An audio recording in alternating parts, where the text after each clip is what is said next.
Now, I want to warn everybody that this section is going to get pretty gory and very detailed about the murders. If anyone is, a family member, or if anyone's hypersensitive or anything like that, this is about murders. So you're going to hear some stuff that is not good, okay? So just giving you a heads up, if you want to speed over the next 10 to 15 minutes, that might be a good idea. Okay. So let's start off here. So the original story that we heard was that they were killed with an edged weapon, like a knife, between 3 a.m. and 4 a.m. on Sunday. Later on, we were told it probably happened between 4:07 a.m. and 4:25 a.m. Actually, I think both of those things are true. I personally believe that Maddie and Kaylee were killed sometime between 3:30 and 3:45 a.m. And I believe the killer came back because they thought they realized they'd lost the sheath, and came back at about 4 a.m. intending to just get the sheath, but ran into Ethan and Xana, who were still up and maybe on TikTok, maybe waiting for a DoorDash delivery. We're not sure if that DoorDash delivery was actually ordered by Xana or if it was ordered by the perpetrator as a way of making them discover the murders. So, but anyway, they were up, and I think the perp found those two in the house and, decided that he had to kill them both, and did so in a very, very gory, nasty way. So an edged weapon, and we have a number of different descriptions about the actual injuries. So some of that has caused some confusion, but let's go through some of that. So first of all, you should note that in the PCA, the affidavit, there is a section here that is redacted, and that's in the original affidavit. Now, I know some people have had later versions of the affidavit that have not got this part redacted, but I believe that the original had that redacted, and there's a reason for that, I think. So this is where they're talking about Ethan Chapin with wounds later determined, and then there's redacted. And I think what's happening here is there was actually a picture of Ethan Chapin's wounds, or a very graphic description of Ethan Chapin's wounds. And as I've said earlier, I believe that Ethan Chapin was either beheaded or very close to being beheaded. And there are rumors that his head was in a different location to his body, possibly in the bath. And that would explain that cryptic message that we think the perp left on social media, saying, "Don't forget the foundation in the bathroom," as if to say to the police, this is obviously the perp talking. I know about the head in the bath kind of thing. So I think that's why this part is redacted. So let's just briefly go through the whole PCA, the affidavit, the probable cause affidavit. So it's the statement of Brett Payne. He's become famous in the true crime world for a lot of reasons, a lot of talk about him. So this is basically his sworn statement of what happened that day. So he said that he arrived at 4 p.m. There's a lot of consternation about why people arrived so late, even though the 911 call was stated to have been at 11, I think it's 11:50 something. These guys didn't respond until 4 p.m. So they arrived to assist with scene security and processing of a crime scene associated with 4 homicides. So they had the forensic team was already on the scene and was beginning to process the scene. So he was walked through the scene by somebody, Officer Smith, who was one of the initial responding officers to the scene. They went through the bottom floor. So this house is a weird house. It's got a number of weird floors. So the bottom floor has 2 bedrooms and a bathroom, and then a staircase to the second floor. And then on the second floor, Xana's room is on one side, and the room we're calling Dylan's room is on the other side. And there is a bathroom next to Xana's room. And then there's a kitchen kind of behind Xana's room, opening out to the back where that sliding door is that we've been talking about. And I'll get some photos of all of that in a bit. And then the top floor is Maddie and Kaylee's rooms. So Maddie's is on the same side as Dylan's, and Kaylee's room is on the same side as Xana's. And then there's a bathroom kind of towards the back. So they walked through all of this. So on the second floor, the west bedroom, which was Xana's room, they later learned it was her room by checking the driver's license and personal belongings found in the room, photos and stuff. Just before this room, there was a bathroom door on the south wall of the hallway. As he approached the bedroom, he could see a body, later identified as Xana Knodels, laying on the floor. She was deceased with wounds which appeared to have been caused by an edged weapon. Now, we also know now that her fingers were pretty much cut off. They were like very badly sliced and so on. So it was a pretty vicious attack. And she fought back hard. She tried self-defense, very traumatic wounds. So also in the room was a male, later identified as Ethan Chapin. Now, the theory is that the reason he wasn't identified immediately is because his head was separate to his body. And it's possible that his body was in Xana Knodels' room, and his head was in the bathroom. That's what the theory is right now. So very traumatic again. The idea that he's been beheaded and the killer actually picked up his head, presumably, and put it in the bathroom. Just unthinkable. So he's talked about as Chapin. He was also deceased with wounds later determined by the autopsy report. And we'll read the next bit in a bit. But notice this is redacted. This is on the Boston Herald. This is the original affidavit. So it's redacted for a whole page. Now, this whole page could have had photos, could have had descriptions of Ethan's wounds. We're not sure, but I'm pretty sure that's about that beheading, because they didn't want that to be public knowledge at the time. That's my guess. So this is about the medical examiner and dated that particular date to be caused by sharp force injuries. Okay. So then he goes upstairs to the third floor, where the 2 bedrooms. So we have the Maddie on one side on the west side and Kaylee on the other side. I guess the bedroom on the west side was Kaylee's, and Maddie's was on the east side, I guess. I later learned from review of Officer Noon's body camera that there was a dog in that room. So in Kaylee's room, Murphy appeared to be in that room. Now, just because that dog was in that room at this point, this is 4 o'clock on the day of the murders, 4 p.m. on 13th, on the Sunday. So we don't know that that dog was in that room at the time of the murders. We don't know if that dog was there all the way through the night. We don't know, okay? From what I've gathered from different snippets around, I think the dog was removed from the house when Maddie and Kaylee were murdered, and then taken back to the house after that, before the murderer, the perp, drove off at high speed. But then he came back later because he realized he'd forgotten his sheath. So then the dog would have been there when he murdered Ethan and Xana. And that's why you hear the dog on the security camera at that point, but you don't hear the dog when Maddie and Kaylee are killed, I think, because the dog is not in the house. I think that's, and you'll see why I think that later on.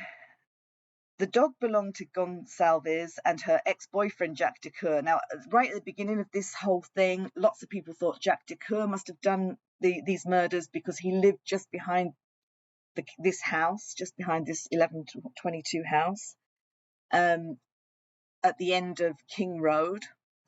And I think there was even a Hyundai Elantra at that house at some point or something as well. So there was all kind of speculation that maybe he did this, but he was ruled out pretty quickly. By all accounts, he's a lovely guy, and the family of Kaylee love him to bits. They also checked him straight after the murders to make sure there were no marks on him or anything. He took his clothes off basically and showed them there were no marks on anywhere on his body, just to reassure them. Anyway, so he shared the dog with Kaylee. So that conversation happened pretty quickly, obviously, because this was at 4:00 on the day of the murders, and he'd known that already at this point. So Officer Smith then pointed out the small bathroom on the east side of the 3rd floor. This bathroom shared a wall with Maddie's room, Maddie Mogan, which was on the southeast corner of the 3rd floor. As he entered that room, this is Maddie's room, he could see 2 females in the single bed in that room. Both Gonsalves and Mogan were deceased with visible stab wounds. I also noticed what appeared to be a tan leather knife sheath. And this is, I also later noticed, this tan leather knife sheath laying on the bed next to Mogan's right side. So when he first walked in, he might not have been able to see it, but maybe he moved her body slightly to see what was underneath her, and then he saw the knife sheath. Now, we later found out that Maddie was at the front of the bed and Kaylee was at the back of the bed, and it looked like Kaylee had put up a fight and was kind of backed up against the corner of the room, and she couldn't get away because there was Maddie in front of her and there were walls on both sides of the back of her. We know that from the Gonsalves family. So this sheath was later processed and had K-Bar USMC and the United States Marine Corps Eagle Globe and Anchor insignia stamped on the outside of it. Now remember this, because there's reason to believe that one of the fake IDs that the perp used, or Brian Kohberger used online, if it was him indeed, he has some stuff that makes this look like it could be him, okay? So we will look at that as well, especially the USMC Eagle, Globe, and Anchor insignia. Remember that part.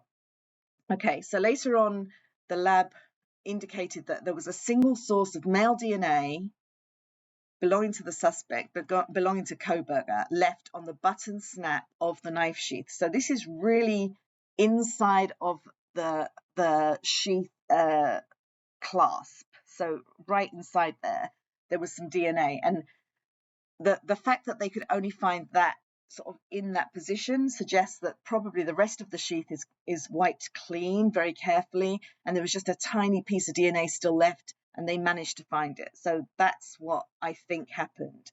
So again, I think this is a sign that the person that did these murders really knew what they were doing. They knew something about criminology. They'd done a lot of research and so on. Now, this is a good point for me to tell you about a book. There's a book, it's called The Idaho Murders. Let me just find it on, there we go. So on Amazon.com, it's called The Idaho Murders, and it's got facts and fiction and theories and stuff like that. So let's have a look at it. There's facts, theories, fiction, something like that. There it is, facts, theories, and fiction. So this book has a lot of background that really convinced me that Kohberger might be the person. It also has a lot of background on him, in his youth, in his childhood, also a lot about Kaylee and Maddie in their childhood and so on. So I think it's good background to read if you're really interested in this case. It's got a lot of facts in there, and it also separates the facts from the fiction.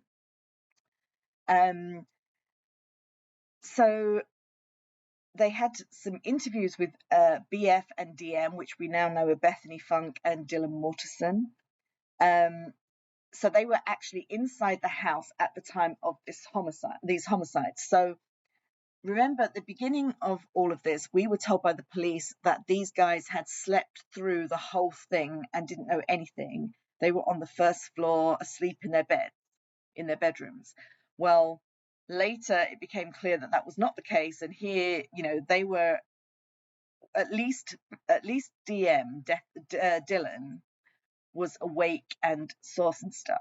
Okay, so BF's bedroom was located on the east side of the first floor of the residence.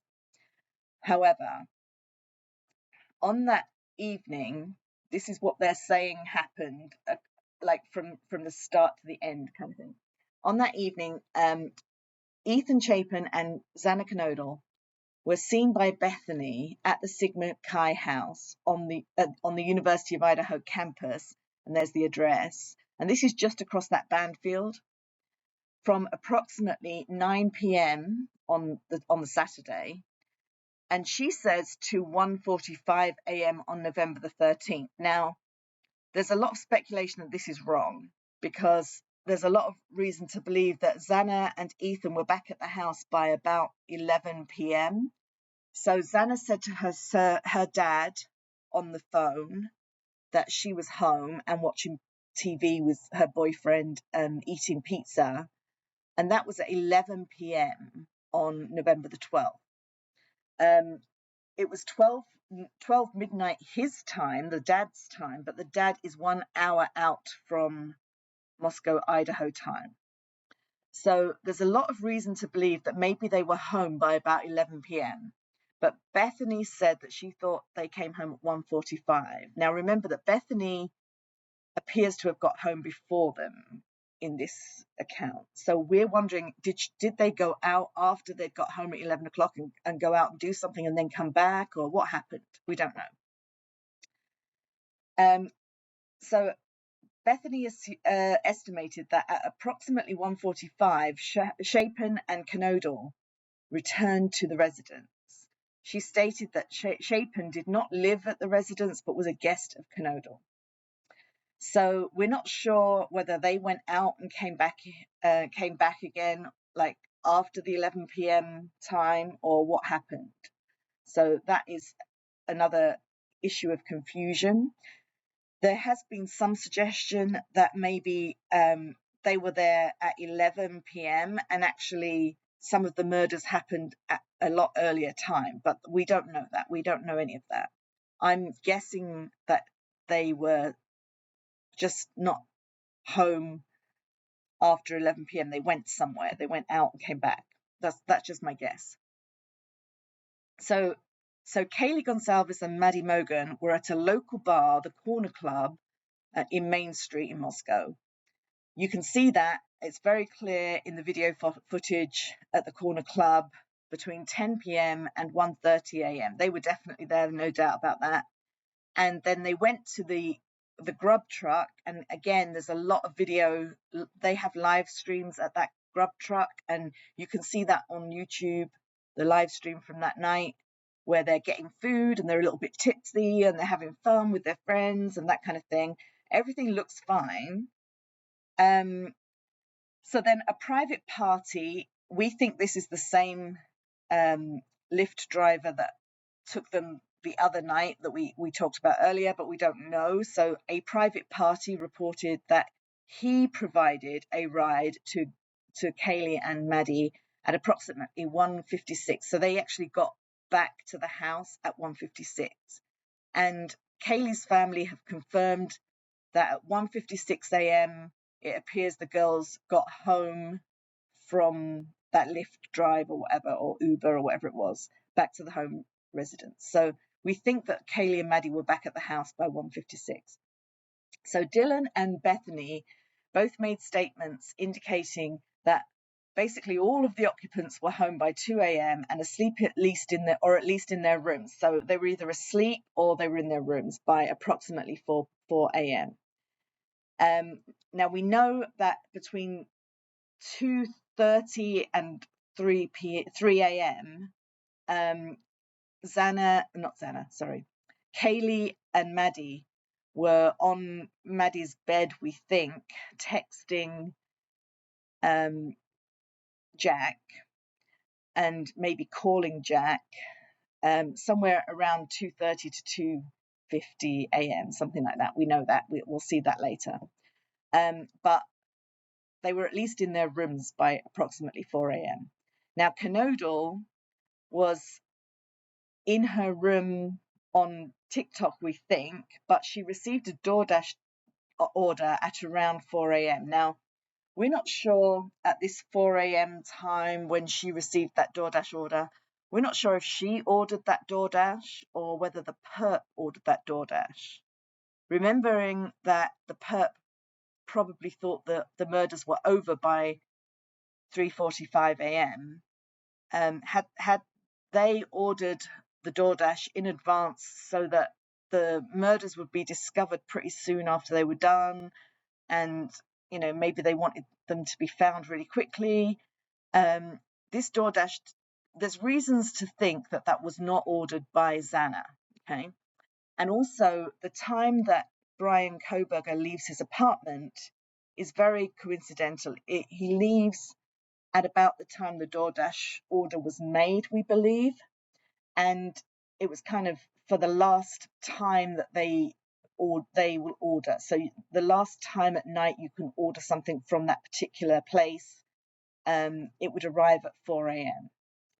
So we think he may have ordered that DoorDash to arrive at the house at 4 a.m., we think that the murders would be over by 4 a.m. and somebody would discover the bodies. So that law enforcement know who the DoorDash delivery driver was. I think they said he'd been cleared or she'd been cleared. I think it's actually a she. I think her name was Emily something. So she's been cleared, I think. Okay, sorry. So then Dylan says, originally, notice that word originally, she went to sleep in her bedroom on the southeast side of the second floor. She stated she was awoken at approximately 4 a.m., and that's approximately, by what she thought was Gonsalves playing with her dog. So this is Kaylee playing with her dog in one of the upstairs bedrooms on the third floor. Now, there's good reason to believe that Kaylee was dead at this point, so it wasn't her making that noise. So I think that noise was the perp, maybe Kohberger, the perp running up the stairs to try and find the knife sheath, and then Ethan kind of ran up and spotted him, confronted him, and they had a scuffle upstairs, a fight kind of thing, and then, of course, Ethan ends up dead, and then Xana ends up dead.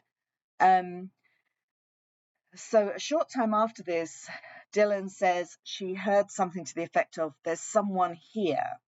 Now, again, she thought that was Kaylee, but, the police are making it very clear here. They don't think it's Kaylee. They think it was Xana Canodal. And I think the reason that they know it wasn't Kaylee is because they know she died earlier than this. I think she died between 3:30 and 3:45 a.m. I think Xana was still alive at that point, so they think it was Canodal. They think it was Xana Canodal. Now, she was using the TikTok app at approximately 4:12 a.m. I think they're pretty sure of that. But the last thing that was written to her TikTok app, what they think it's possible it wasn't written by her, and that is that thing about the foundation in the bathtub comment. And we think that was the perp who wrote that on her TikTok app. So, we think pretty soon after he murdered her, he wrote something on her TikTok using her phone, we think. This is all speculation. So DM looked out of her bedroom, did not see anything when she heard the comment about someone being in the house. Then she opened the door a second time when she heard what she thought was crying coming from Canodal's room, and I'm sure it was crying. And then DM said she heard a male voice say something to the effect of, it's okay, I'm going to help you. And that is just sickening and evil and cruel, and it's just, you just can't imagine the perp saying that just before he basically kills her.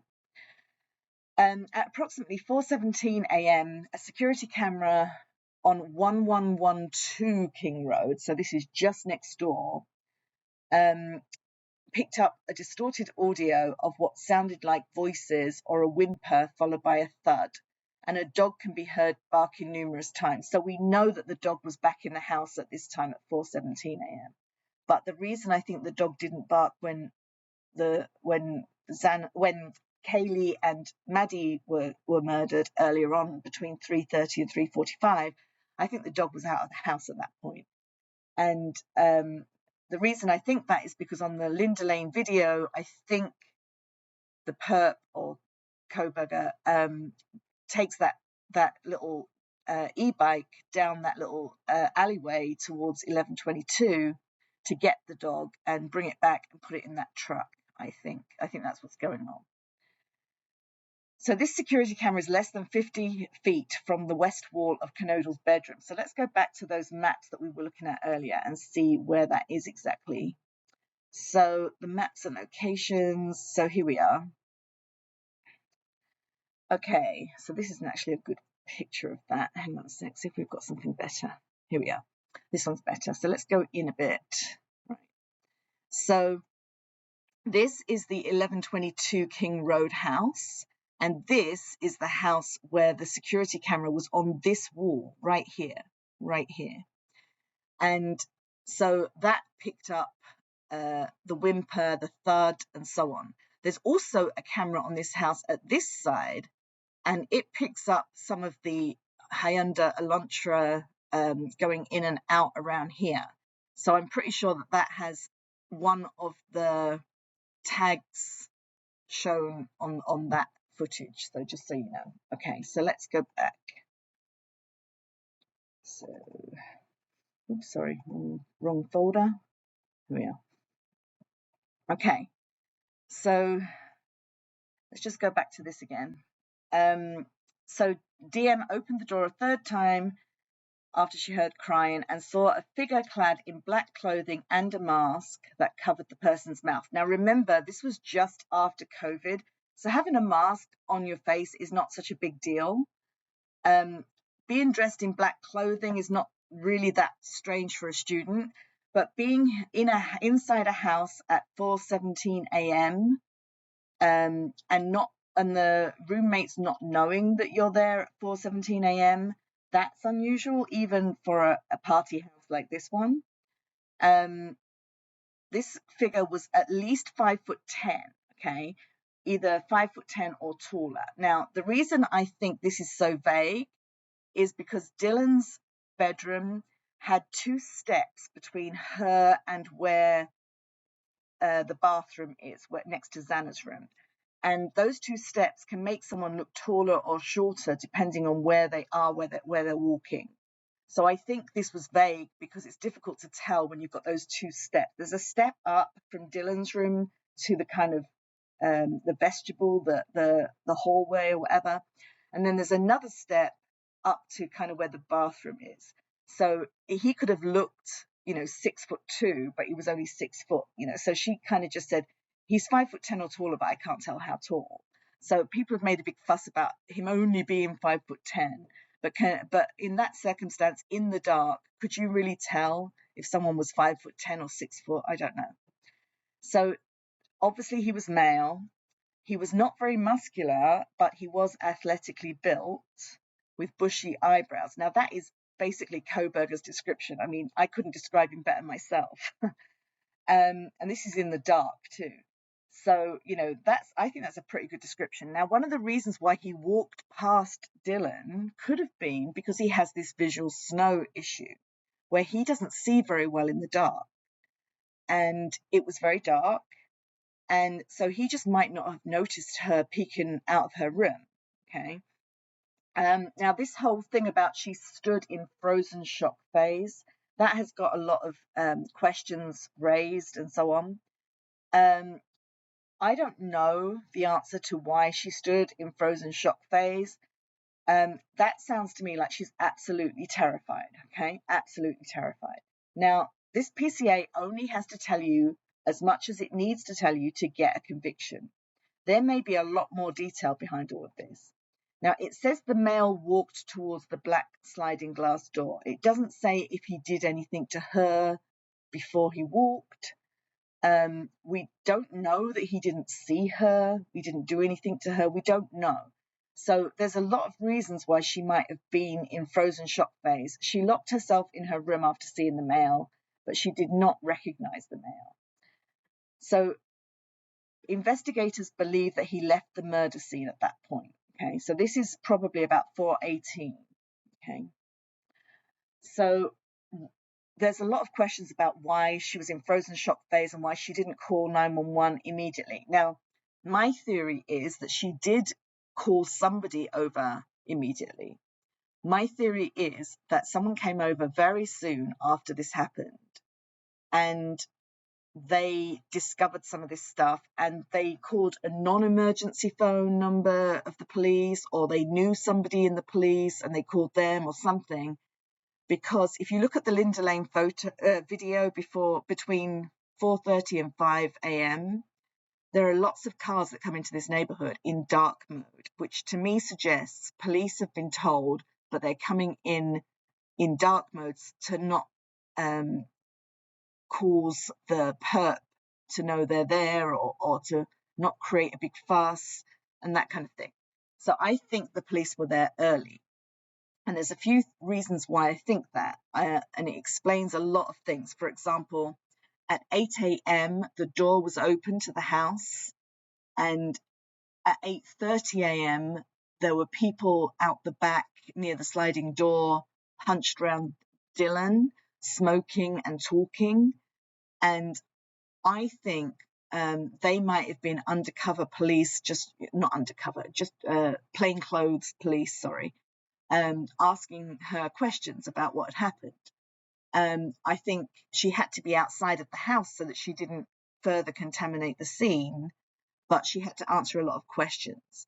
And I think that's what that was. So I think the police were there very early on, myself.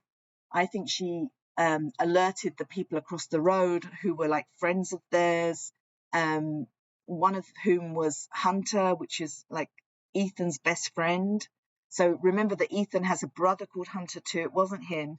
This was Hunter, the best friend. And he lived right across the road with a number of other people. They came over, I think. And I think what happened was they tried to get into the room, into the Xana's room. They couldn't get in because the body was against, or at least one body was against the door. So Hunter then went outside and climbed up. There's like a step ladder leaning against the side of the house that you see. I think he went up there to try and look in the window to see what was going on. And then he realized, we've got to call 911. This is terrible. And at the same time, I think Dylan might have found the head of Ethan, unfortunately, in the bath. And then that's why she kind of ran out and fainted, basically. So I think she was on the phone to 911, but she fainted while she was on the phone. So Hunter picked up the phone and continued that conversation and said she'd fainted and we need 911 here quickly or whatever. I think that's something like that happened. But that may not have been an actual 911 call. It may have just been a non-emergency phone line that he called. I don't know. I don't understand why the 911 call would wait till 11:50, whatever it is, a.m. in the morning. I think there's something else going on. And I think what explains that is if they got the police there very early on and they're just not telling us that yet. And I think one of the reasons that they wouldn't tell us that is because the police were actually possibly there waiting for the perp to return to the scene. Because one of the things about serial killers and really, bad people, they like to come back and see the fuss they've made. So the police would know that, and they'd be hopefully waiting for him to return to the scene and trying to get at least video or cell phone records to prove that he was coming back to the scene. And we know now that it appears that Brian Kohberger came back to the scene that morning at 9:00 a.m. So, I think that might have been what happened. However, we don't know that. So all we know is that DM Dylan saw something, and here we see that they downloaded the records from the phone and Right, so this point is really important, actually. So they downloaded the records of Dylan's phone and Bethany's phone. So we understand they were texting each other at roughly the time of the murders or just after the time of the murders. But also this cryptic wording, I think, is very intentional. So read this very carefully. It says, and video of a suspect video, as described below, leads investigators to believe the homicides occurred between 4 a.m. and 4:25 a.m. Now, video of a suspect video. I think the suspect video may be a clue that there's more going on here than we think, okay? So maybe Dylan, when she saw this guy in the house, she actually took a video on her cell phone of this guy in the house. I don't know. That's just the first thing I thought. The other thing it could be is there's a whole load of talk about killing the clones video that night, and we'll talk about that later. So it could be talking about that here, and we'll discuss that later here. But during the processing of the crime scene, investigators found a latent shoe print. So there's a shoe print outside of Dylan's door. The second time they processed the crime scene. So remember, I think they arrived at between 4:30 and 5 a.m. But then something happened, and then they did a second processing of the crime scene. Now, why would they do that? I don't know. Using a presumptive blood test and then amino black, they found the detection of cellular material. Okay, so that's normally blood, right? The shoe print showed a diamond-shaped pattern similar to the Vans type of shoe sole. Now, most students wear Vans shoes, right? A lot of students do. But what size was BK? Was Brian Kohberger? Did he have a really large shoe size? And if he did, does it match this shoe print, or was that shoe print planted? So we don't know. Okay. So basically, they think that the suspect's path of travel past Dylan's room is confirmed by that shoe print. So they believe that is the shoe print of the perp, which they believe is Brian Kohberger.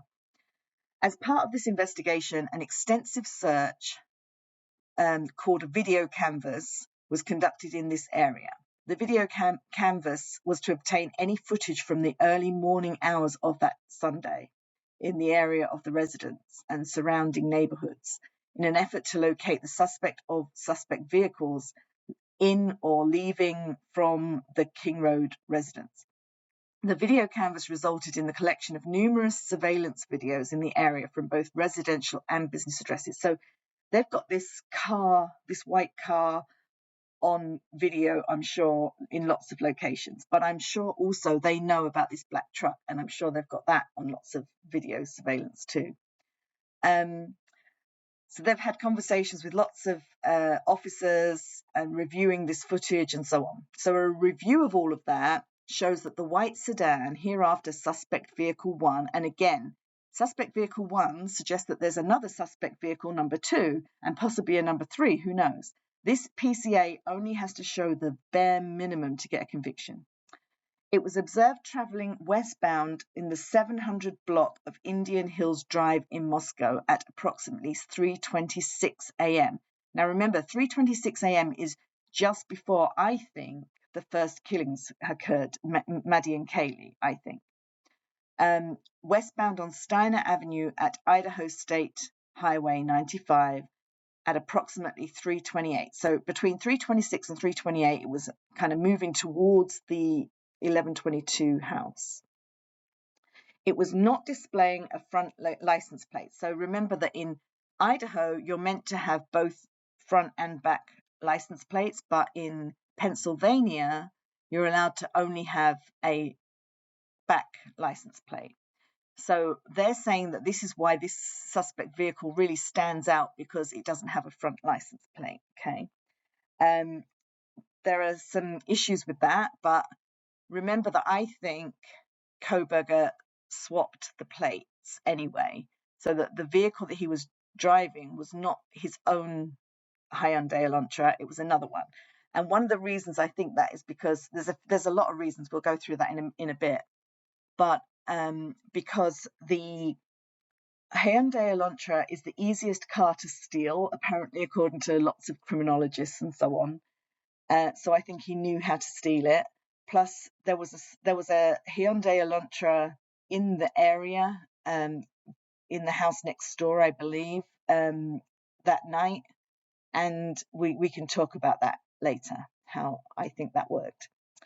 Okay, so these multiple videos show multiple sightings of this vehicle between 3:29 and ending at 4:20 in the King Road neighborhood. So it kind of came in at 3:29, and we saw that on those videos. And it kind of drove behind those Queen Road apartments, if you remember. And then it drives off really fast at about 3:45-ish. And then it comes back at about 4 and goes backwards and forwards because that DoorDash driver is there, and it's clear he's very frustrated by that. I think then he goes in and does whatever he does at that point, and then comes back out at around 4:18. He comes out, and then he drives the Hyundai Elantra out at around 4:20 a.m. But then I think he also gets in the 4:22 a.m. He gets in the black truck, as you see on those videos. So we've seen that at 4:22:40, he drives that black truck out round to Wallenta Drive, and then swaps back into the car, I think, into the Hyundai Elantra again. So these sightings show suspect vehicle 1 makes an initial 3 passes by the residence and then leaves via Wallenta Drive. So that's consistent with what I just said. Based off of his experience, this is a residential neighborhood with a very limited number of vehicles that travel in the area during the early morning hours. Upon review of the video, there are only a few cars that enter and exit this area during that time frame. So they're basically saying, because this vehicle was doing a lot of stuff at that time, it's very suspicious. So I think that Kohberger purposely drove a different car to his own so that it looked like someone was trying to frame him, and swapped the plates so that it looked like it was his car, but it wasn't his car because the car is a different make and model. Sorry, not make and model, different year. It's the same make and model, but different year. And I think, that's to add reasonable doubt to make it look like it wasn't him. So I think he'll use that in his defense. But I hope the police are too clever for that. So at approximately 4:04 a.m., this car enters, and it can be seen driving eastbound on King Road, stopping, turning round in front of 500 Queen Road, and then driving back westbound on King Road. So let's see that. So what that is let's look at those locations. So here we are. Okay, so it kind of drives in here, gets very upset, I think, does a 3-point turn here, sort of goes backwards and forwards, does a turn here, and then kind of goes around here a little bit and then goes up here, I think. So that's what they're referring to here. So then it continued to the intersection of Queen Road and King Road, where it can be seen completing a 3-point turn and then driving eastbound again down Queen Road. Its next scene, so that's when it's kind of parked for the killings, I think, okay? So it's next seen departing the area of this residence at around 4:20 a.m. at high rate of speed, okay? So at 4:20 a.m., it's kind of the end of all of the murders, if you like. And it's next seen traveling southbound on Wallenta Drive. So remember, Wallenta Drive is, let's see that other picture, hang on a sec. Where are we? This other one. Okay, so this is Wallenta Drive here, okay? So I think what happened is after the murders that he drove out of here, down here, around here, and he went down Wallenta Drive, and they've got, there's security cameras here, I think, showing that he drove this part. But I think he turned off and went in here. And remember, he goes to the black truck. The black truck's over here. So I think he runs down here. Remember that Kohberger is an avid runner, very fit. I think he runs over here, gets to the black truck. You clearly see the black truck leaving here at 4:22:40 a.m. on the Linda Lane 1330 video. So he drives off around here, and it looks to me like the black truck goes up here too and ends up here, and then he swaps cars and he leaves all the evidence, I think, in the black truck. That's why there's no evidence in the Elantra. I don't know if the Elantra he gets into at this point is his own Elantra or the swapped Elantra. I don't know. But then he drives off down here. And the reason I think that is because there's a long time period, or a few minutes, quite a few minutes, like about 8 minutes, I think it is, between when he leaves here and when he gets to the other end of this road, which should take like less than a minute. So I think he does all of that and then comes out, 8 minutes later. So I think that's what he's doing there. Okay, let's go back to where we were. Here we are. So it's traveling southbound on Elantra Drive. Based on his knowledge and so on, he believes that suspect vehicle 1 likely exited the neighborhood at Palouse River Drive. So we talked about that earlier, and Conestoga Drive. Okay, so let's just look at that again. Hang on. We had that in here. Well, this one doesn't have that in it. Let me just get to the other one. This one here. Yeah. So this is that Palouse River Drive where that trailer park was. So that's West Palouse River Drive that we were talking about before. We've got another map somewhere here that shows us that a bit better. This is the one, I think. Here it is. This is it. So I think he came out of here in the white Elantra, went to that house back here and swapped cars and so on by getting the black truck here and bringing that round and then swapping cars here. And then he somehow got here. We don't know how he got here, but probably around this route to here, which is West Palouse River Drive, and Conestoga. So Conestoga is kind of here, yeah. And then probably he came out here. So that's kind of the route that they think he took. Okay, so there we go. So Palouse River Drive is at the southern edge of Moscow and proceeds into Whitman County, Washington. Okay. Eventually, the road leads to Pullman, Washington. Pullman, Washington is approximately 10 miles from Moscow. Both Pullman and Moscow are small college towns, and people commonly travel back and forth. So further surveillance examination of these cameras and so on, with people that really know what they're doing about vehicles and so on. They reviewed numerous observations of suspect vehicle 1, and they believe suspect vehicle 1 was a 2011 to 2013 Hyundai Elantra, right? Upon further review, he indicated it could also be a 2011 to 2016 Elantra. Now, I think this is because it's swapped, right? So at the beginning, it probably was a 2013 Elantra, and at some point it was swapped out with a 2016 or 2015, I think it is, Elantra.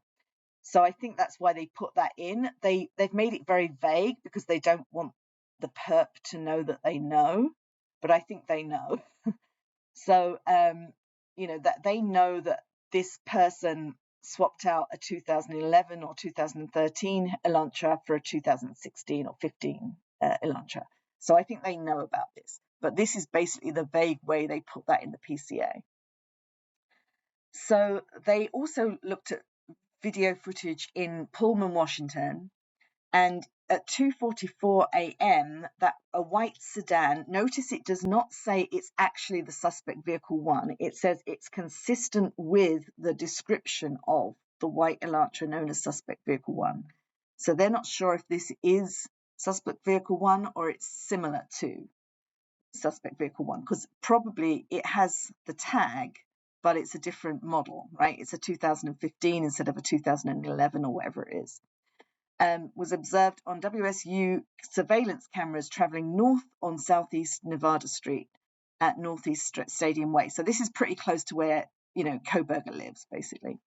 At 2:53, a white sedan, again, consistent with the description, but not actually the same vehicle, maybe, we don't know, was observed traveling southeast on Nevada Street in Pullman towards SR 270. 270 connects Pullman in Washington to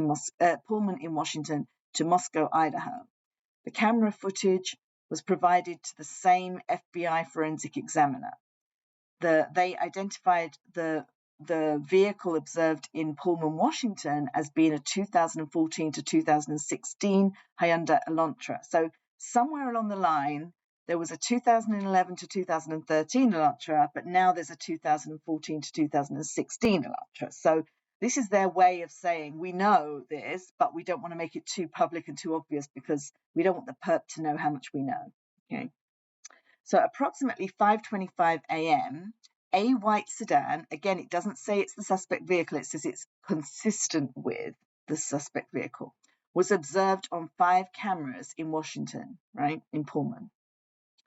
The first camera recorded it at 1300 Johnson Road in Pullman. It was traveling, blah, blah, blah.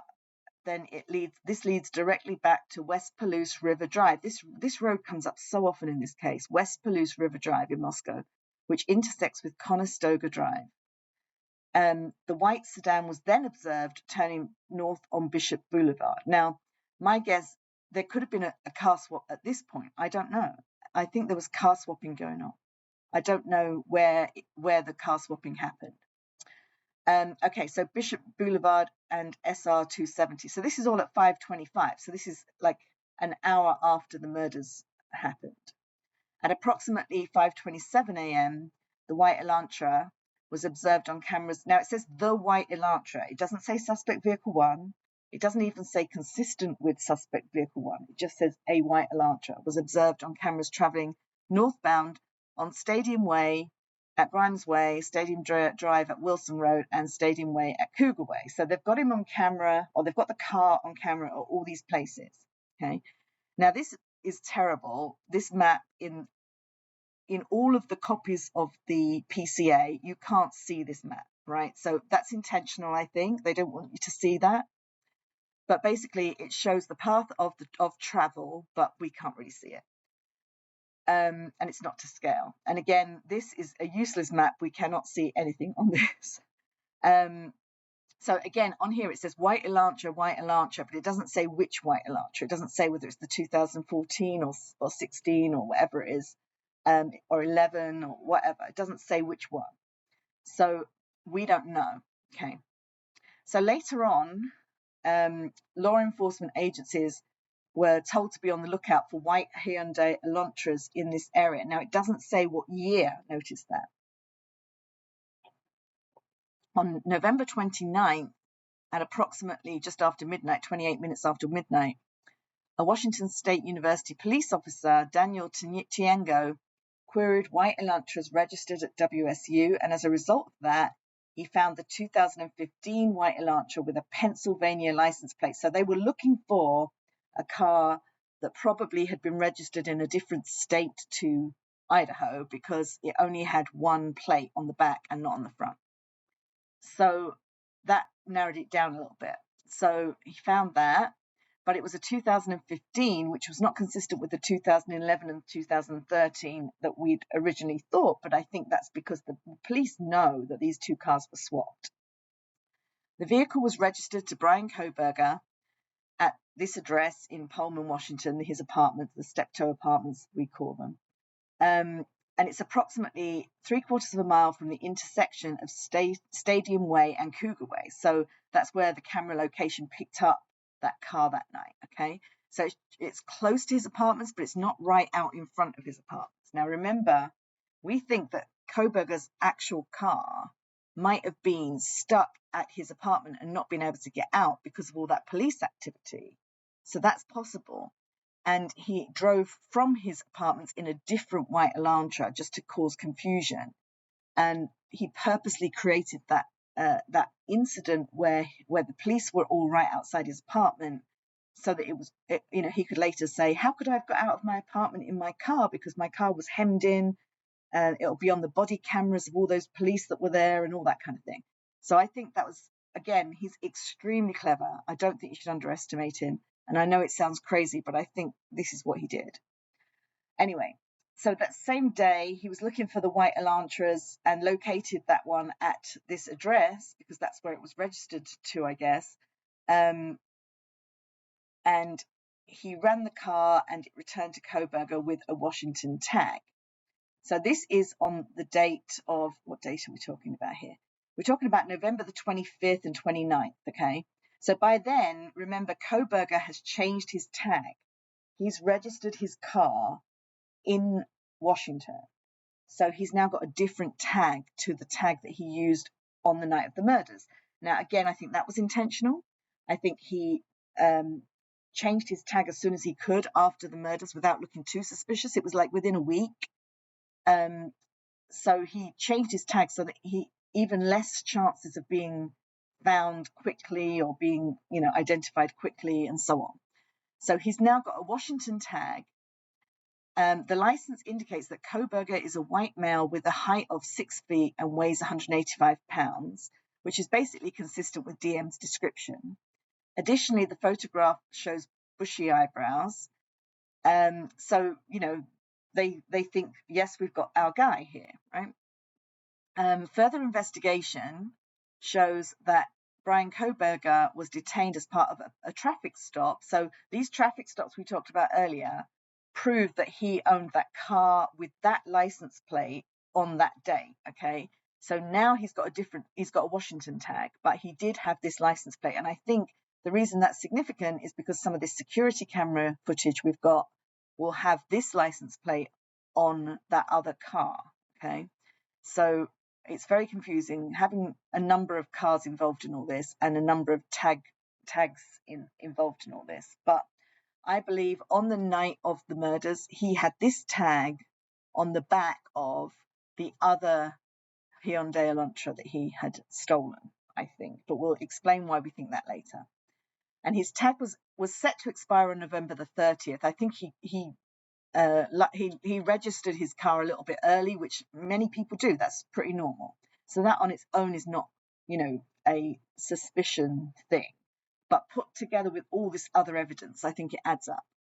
So during that stop, which was recorded via a law enforcement body camera, it's very clearly Kohberger. He gives his phone number. So that once they had that phone number, they knew what phone number they needed to look for in the area of 1122 that night. But of course, it was turned off. But they later realized that phone was turned off, at significant times, right? Just before the murders, and then it comes back on just after the murders. And in between, that phone has traveled from one location to another, which is consistent with where the murderer might be at that time, okay? So this is a key piece of evidence. So on October the 14th of 2022, he was also detained by another police officer. And that body camera, clearly shows that it was Kohberger that was the sole occupant of that Elantra with that plate. So again, they've got a number of pieces of evidence showing that he owned that car, that plate, and so on, okay? And we've got a lot of, I can show you a lot of that evidence. So he registered the Elantra on November the 18th and later received Washington plate CFB 8708, okay? So prior to this time, it was registered in Pennsylvania, which does not require a front license plate to be displayed. This was learned through communications with Pennsylvania. So he knows that Idaho and Washington both require front and back license plates. So this car stood out because it only had one license plate on the back. It was unusual in that area. And so they know that plate was on that car because of the security camera footage, I'm guessing. They've got it on there. And because of that, they can trace it back to Kohberger, even though he had new plates by then, okay?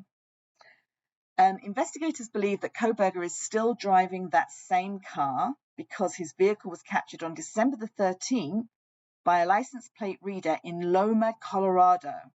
Now, this is key. Loma, Colorado. What was he doing in Loma, Colorado? So I want to show you something.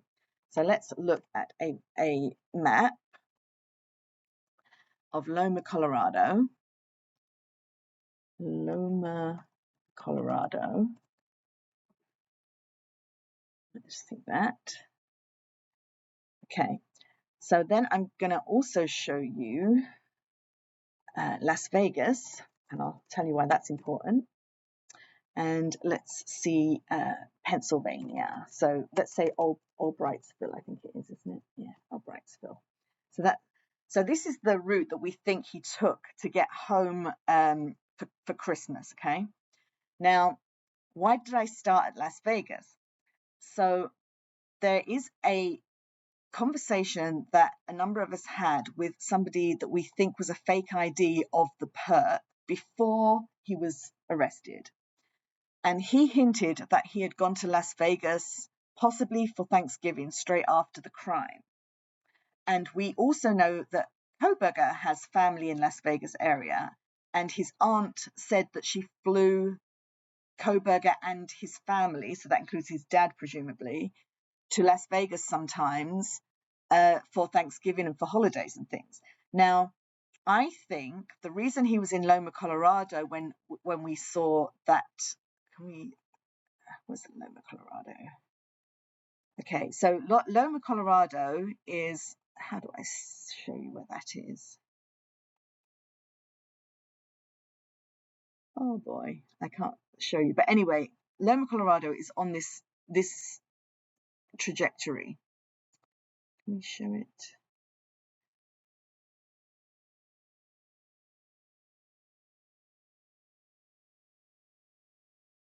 Is this Colorado? I guess this must be Colorado. Let me find it. Hang on a sec. Let's just take out Las Vegas for a second. Okay, here we go. So Loma, Colorado is right here. And I think the reason he was seen on that security camera at Loma, Colorado is because he's driving from Las Vegas to Loma and then to Allbrightsville with his dad. Because I think what happened was he drove the car to Las Vegas for Thanksgiving, and then him and his dad drove all the way back. I think the rest of his family probably flew, I'm guessing. We don't know this. This is all speculation. So let me just, let's just add Las Vegas back into this. So there's a number of reasons I think this. First of all, because he's got so much family there and he tends to go there for Thanksgiving and so on. How do we drag this to reorder? Let's go, there we go.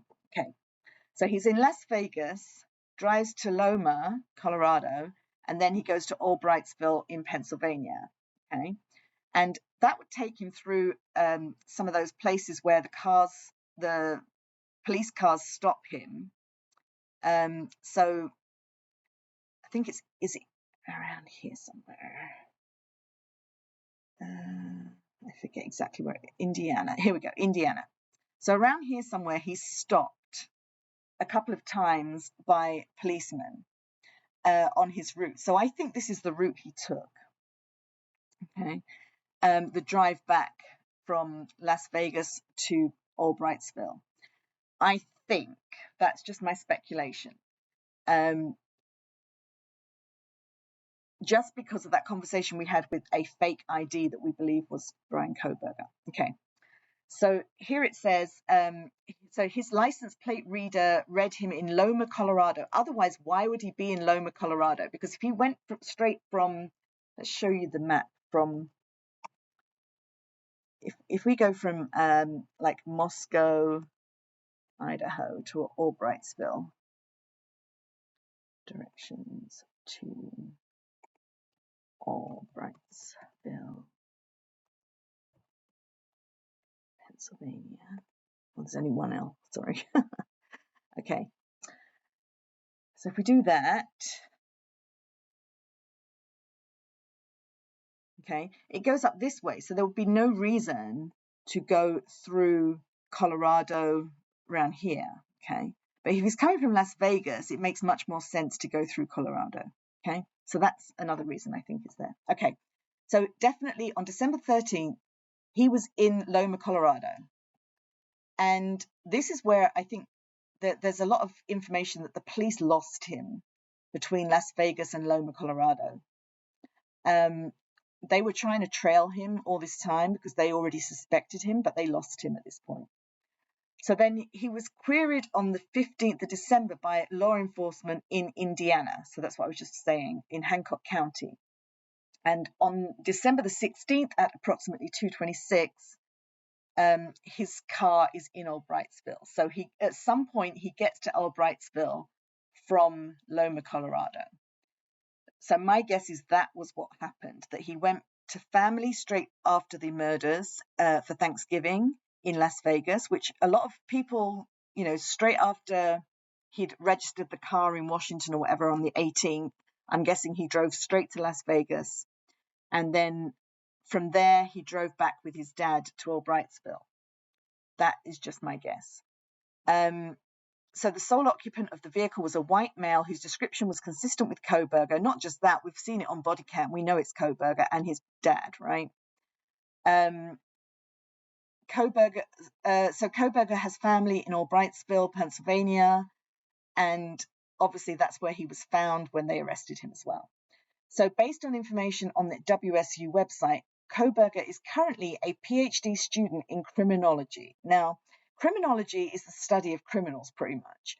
And part of what he did there was he studied the motivation for crime and how they got away with crime and forensics and all kinds of things like that. Okay, I think Kohberger made it his whole life's mission to find out how to commit the perfect crime. Now, I think at first he wanted to be a policeman or something like that, on the good side of things, a detective maybe.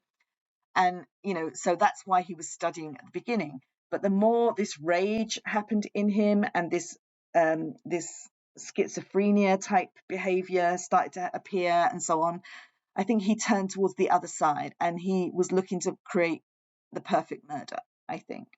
And also this whole Elliot Rodgers type incel idea as well. I think all of that made the perfect storm of this horrible crime. And so studying criminology was a way for him to learn how to commit the perfect crime. And we know that he talked to a number of his lecturers about crime in depth, and he really was curious and he really wanted to know a lot. And he spoke to some really famous people like Katherine Ramsland, who's like a famous writer about serial killers and so on. And I think they talked about the BTK killer and all kinds of other things. So he was really curious. He watched all kinds of shows about true crime and all that kind of stuff. So he really, and if you look at that book that I talked about earlier, the Idaho Murders, Fact, Theories and Fiction or something, so that book goes into a lot of depth about all that, about how much he studied all of that. So he'd also studied psychology and cloud-based forensics. Now, cloud-based forensics is going to turn out to be very important here. He knew a lot about the technical side of crime. Now, again, I'm sure at one time he was looking at this from the perspective of being a detective or being a policeman, but then he turned to the dark side and started to use this as a way to create the perfect crime, okay? So this cloud-based forensics became a bit of a passion of his, and that's one of the reasons why he applied to that job, I think, at Pullman, Washington, with the police force, to do digital forensics, to learn more about all of that, okay? So he applied to the Pullman Police Department in the fall of 2022. So this would have been a couple of months before the murder, we think. We think it was about September.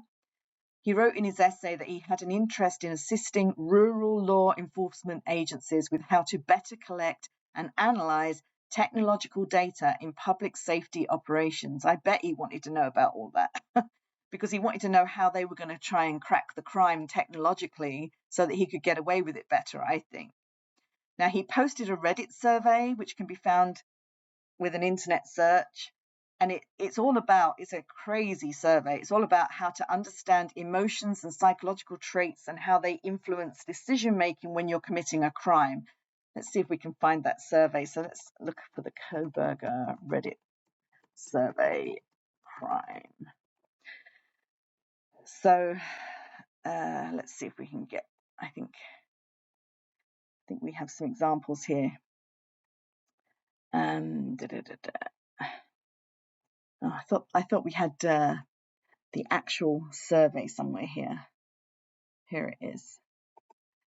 So the Daily Mail again, it really deals with this crime a lot. Okay.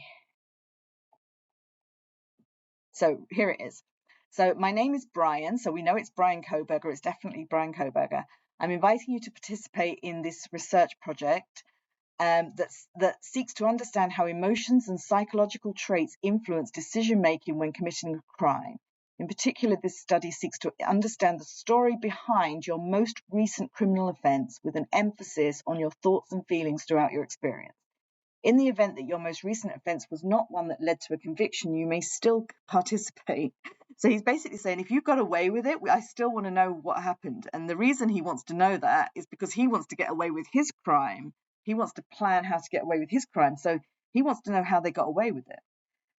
Additional surveys are included after this section to understand your unique traits. It should take about 15 or 20 minutes. So what that means is he followed up after this. He talked to them in detail about their crimes, I'm thinking. He's keeping this all confidential. This is at DeSales University, okay? So this was before he moved to Washington. Participants must be 18 years old or over, blah, blah, blah. So there's all kinds of stuff in there about like questions like this. Did you prepare for the crime before leaving your home? Why did you choose that victim or target them over others? What was the first move you made to accomplish your goal? Did you prepare for the crime before leaving your home? Why did you choose that victim or target over others? What was the first move you made to accomplish your goal? After committing the crime, what were you thinking or feeling? He asked how criminals leave the scene and whether they acted alone. And you know, this may seem perfectly innocent in the context of taking a criminology degree, but now we think he did this. This could have been a preparation for him, you know, for him getting away with murder, basically. So, you know, that's very interesting. Okay, so as part of this investigation, they obtained warrants to look at the cellular devices that were attached to that cellular towers in close proximity to the King Road residence. Now, on those videos that you saw earlier, we can see that the perp is on the phone talking to someone. So that cellular device must be pinging some cellular towers there in that area. So I don't know where that device came from, whether it was in that dump truck that he swaps out one device for another in the dumpster or something. I don't know.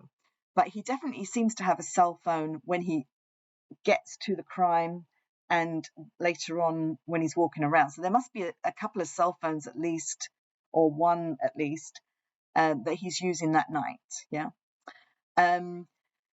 So between 3 and 5 a.m., they kind of look at all of the cell phones that are hitting those towers around there. And we know that perp was definitely using a cell phone, okay?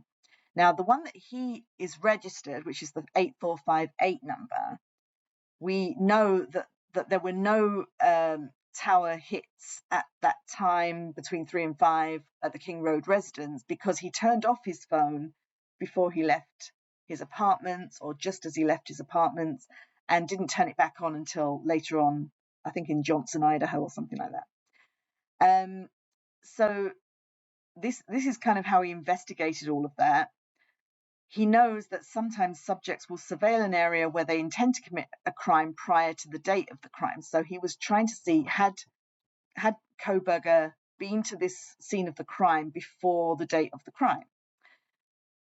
So this could be a few days before or several months before the commission of the crime. So it's possible that an individual would not leave their cell phone at a separate location or turn it off at that time because they didn't commit the actual offence on that day. So maybe there's proof that he went there previously before the crime. So he's looking for that.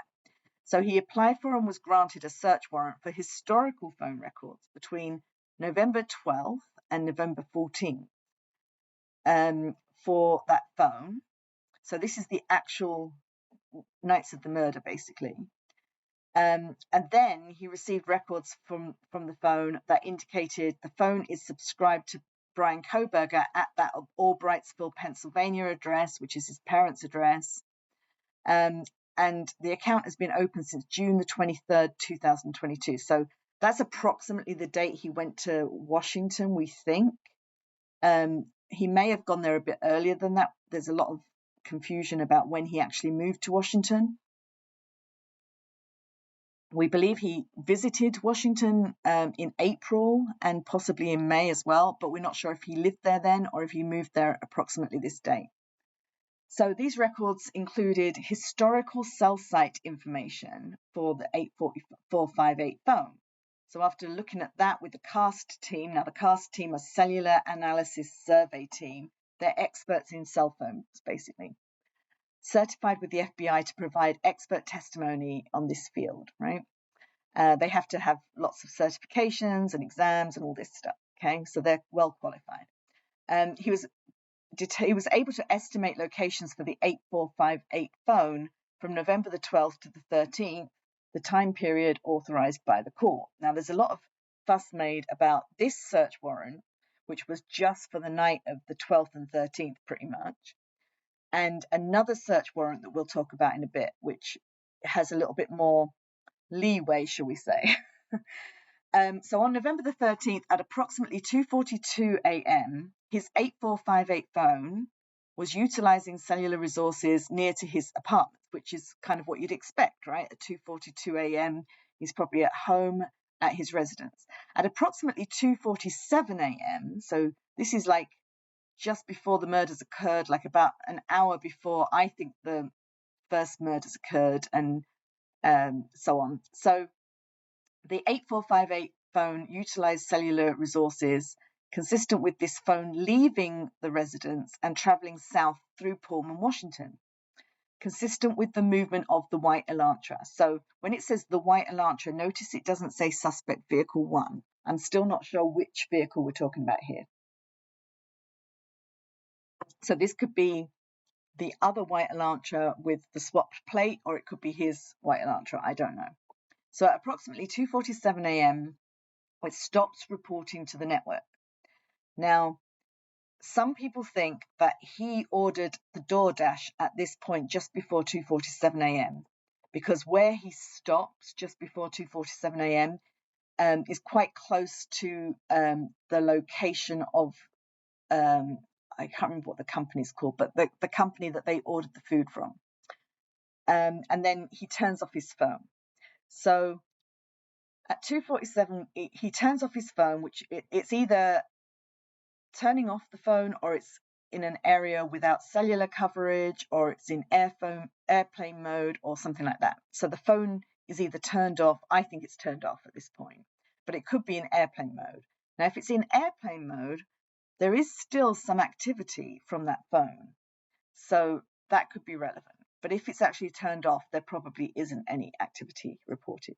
So the 8458 does not report to the network again until 4:48 a.m. Now remember, we think the crimes happened by 4:25-ish a.m.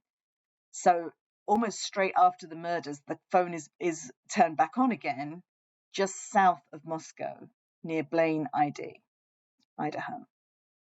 So it's significant that he turned it off at exactly the times of the crime, I think. I think that's another thing that's kind of interesting.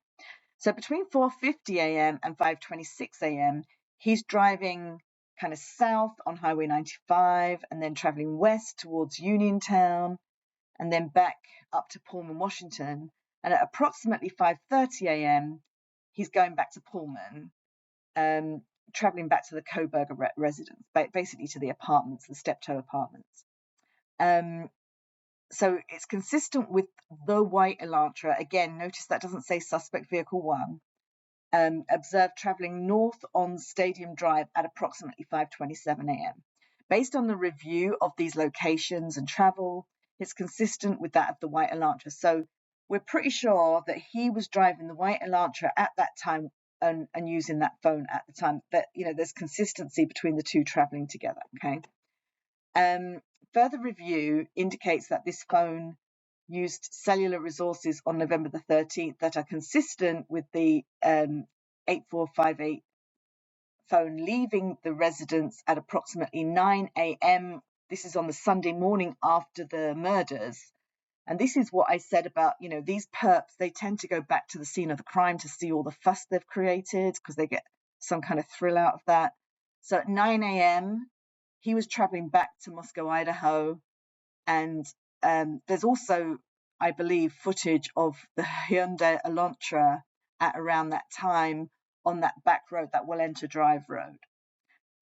Specifically, the 8458 phone utilized cellular resources that provide coverage to the King Road residents around 9:12 a.m. to 9:21 a.m. So the police believe he went back to the scene of the crime to see all the fuss he'd created, but at that time, at least it looked to the outside world that nothing much was going on, we believe. Now, whether really that was the case or whether the police had already got there early on, like 5 a.m., and were trying to spot the perp coming back to the scene of the crime in some way, we don't know. As I say, the PCA just gives you the minimum information. So the 8458 then used cellular resources consistent with going back to the Kohberger residence. So again, it's still attached to Kohberger, this phone, and that this is proof that Kohberger went back to the scene of the crime-ish area kind of thing. It may not be proof that he was actually at the King Road residence, but he was in that area at that time. And then he went back to his apartments at 9:32 a.m. Below is a depiction, not to scale, of the possible route taken based off the cellular location. So again, we can't really see this. These pictures are just awful, and I think that's intentional. But pretty much this is King Road, going down to Blaine, going west, and then up to Pullman. Okay. Investigators found that the 8458 phone did connect to a cell phone tower that provides service to Moscow on November the 14th, which is like the Monday after the murders. But that day, investigators do not believe that the 8458 phone was in Moscow. So that day, it was probably just outside of the area, that the cell phone towers kind of reach, yeah? And it has not connected to any towers that provide service to Moscow since that date. Now, that's incredibly important because, it sounds like he'd gone around that area quite often before the murders, but then after that, he never went back. So perhaps he was scared of getting caught, who knows? Or perhaps he was in Las Vegas with his family pretty soon after this, like November the 18th, he got his new tags, and then I think he went straight to Vegas. Okay, based on my training experience, I believe that Kohberger was the user of the 8458 phone, was likely the driver of the white Elantra that is observed departing Pullman, Washington, and that this vehicle is likely suspect vehicle 1. So remember, this says likely suspect vehicle 1. Again, this is very vague, and I think that's intentional. Additionally, the route of travel of this phone in the early hours and the lack of the 8458 phone reporting between those key times is consistent with Kohberger attempting to conceal his location during the quadruple homicide that occurred at the King Road residence. Now, we know now that he's claiming to be at Wawa Park, which is kind of just south of Pullman, Washington, where he lived. And so he's claiming that the reason his phone went off at that time is because he went out into that area where there's no coverage. He went to look at the stars and gaze at the sky and stuff like that. And but there's no real explanation of why then he ended up going south and then west and then back up north again. So, take that with a pinch of salt. On December the 23rd, I was granted a search warrant for historical records from June 23, 2022 to current. So this is the bit that's a little bit controversial. So it has a pen register trap and trace attached to it. So this was on December the 23rd. And this was in an effort to determine if Kohberger stalked any of the victims in this case prior to the offence, okay? Or if he conducted any surveillance of the residents or was in contact with the victims, etc. That's what they were looking for, okay? Now, this is the one we cannot find the search warrant for, especially not with the pen register trap and trace. And there's a lot of controversy about this and how this happened. I believe that the reason for that is, so there's obviously a gag order in this case on a lot of facts, but I think there's a whole load of facts around this that you guys don't know. And I know some of it, I think, but I'm not allowed to talk about it, I think. But the point is that this pen register trap and trace was part of a separate investigation by the FBI, I think, and therefore is not part of this whole case. But the information that came from the FBI was given to these police involved in this case, if you see what I mean. So I think that's how they got around it, if you like.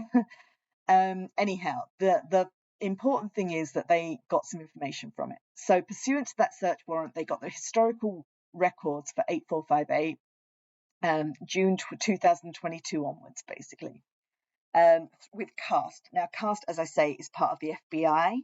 So I think that's how they got around this whole pen trap and trace thing, because the FBI has certain powers in certain cases like this. So the time period authorized by the court for this particular search warrant was June 22 to present. So that was, much bigger leeway for the record search. So this 8458 phone was utilizing resources that cover the 1122 King Road area on 12 occasions, at least 12 occasions, prior to the murders. All of these occasions, except for one, occur in the late evening and early morning hours of their respective days. So that's key, that's important, because, if you're going to snoop around and you're going to try and case a location for a potential crime, early morning hours and late evening are probably the times that you're going to do that, right? On these occasions, so for example, one is August the 21st. Now notice that is the date that we have the police stopping him in his car, okay? So we know that he was driving the car that day. We know he was stopped by the police that day. So the phone utilized cellular resources, providing coverage to the King Road residents from approximately 10:34 to 11:35. So I'm guessing that that's why the police stopped him, because he was stalking Kaylee and he was noticed to be in that area, and they stopped him, and now they know that his cell phone was in that area because they looked through this pen trap and trace. So at 11:37 p.m., he was stopped by Latah County Sheriff's Deputy CPL Duke, as mentioned above, and it was using cellular resources consistent with that location of that traffic stop, which is Farm Road and Pullman Highway. So let's look at that. So let's look at Farm Road and Pullman Highway in Moscow, Idaho, and let's just get rid of that for now. So let's just look at that. Okay, so let's go right in. Oops.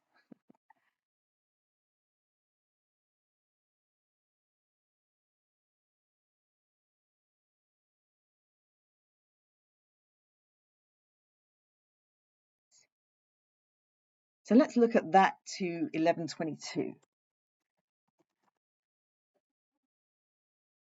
King Road. Okay, so you can see it's 6 minutes away. Okay, so this is where King Road is, and it was 6 minutes drive up here. So I think they knew he'd just been around Kaylee or something, and they stopped him up here. That's just my guess. So notice that, this is kind of the University of Idaho area. Okay, so maybe Kaylee was just, around the University of Idaho that day or something. I don't know. Anyway, so I think they were checking him because they'd been told he was stalking Kaylee. That's my guess. So this is also further analysis of the cellular data shows that 8458 phone utilized cellular resources on November the 13th, consistent with the phone traveling from Pullman, Washington to Lewiston, Idaho via US Highway 195. At approximately 12:36 p.m., the 8458 phone utilized cellular resources that would provide coverage to Kate's Cup of Joe coffee stand located at 810 Port Drive. So this is the day, like the morning after. So like this is like lunchtime, the day after the murders, right? So he's leaving Pullman, Washington, going to Lewiston, going to Kate's Cup of Joe coffee in Clarkston, Washington. And there's surveillance there showing that, that is in fact a white Elantra consistent with suspect vehicle 1. And when they say consistent, that probably just means it's got the same tag as suspect vehicle 1. And he drives past this Kate's Cup of Joe, and I think he goes to the Albertsons as well. Yeah, so he goes to the supermarket as well. So there's proof that he had that car that next morning as well. So it's not like somebody stole his car or something like that. He had that car the next morning. He went for a cup of coffee. He went shopping at the supermarket and so on. He purchased unknown items at the checkout. So we don't know what he bought. Probably the police do by now, but they didn't know then. So he leaves at around 1:04 p.m.